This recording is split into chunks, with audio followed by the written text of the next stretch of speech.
تبلت هیوندای پلی ایکس به جرأت قوی ترین تبلت هیوندای تا این تاریخ است. بهره‌گیری از سخت افزار قدرتمند به همراه صفحه نمایش فوق‌العاده با کیفیت از مزایای مهم این تبلت میباشد. صفحه نمایش پلی ایکس یکی از مهمترین نقاط قوت این تبلت به حساب میاد.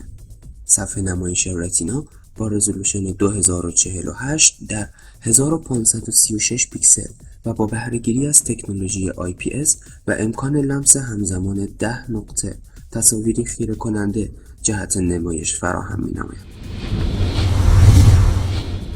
پردازنده 1.6 گیگاهرتزی دو هسته‌ای از نوع RK3066 و همراه پردازنده گرافیک 4 هسته‌ای مالی 400 و 1 گیگابایت رم از نوع DDR3 برای پلی ایکس در نظر گرفته شده است.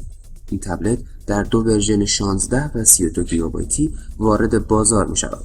در مجموع این سخت افزار به راحتی سنگین ترین بازی ها و برنامه های گرافیکی را اجرا می نماید. در بالای تبلت سمت راست به ترتیب دکمه تنظیم صدا و منو قرار دارد. در سمت راست تبلت از بالا به پایین دکمه خروج، ورودی حافظه جانبی، پورت میکرو USB، محل اتصال شارژر، میکروفون و خروجی هدفون تعبیه شده است. همچنین در سمت راست و چپ 2 عدد اسپیکر قرار دارد.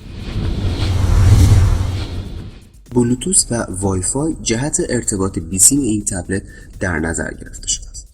دوربین عقب 5 مگاپیکسل و دوربین جلوی 2 مگاپیکسلی از دیگر امکانات این تبلت می باشند.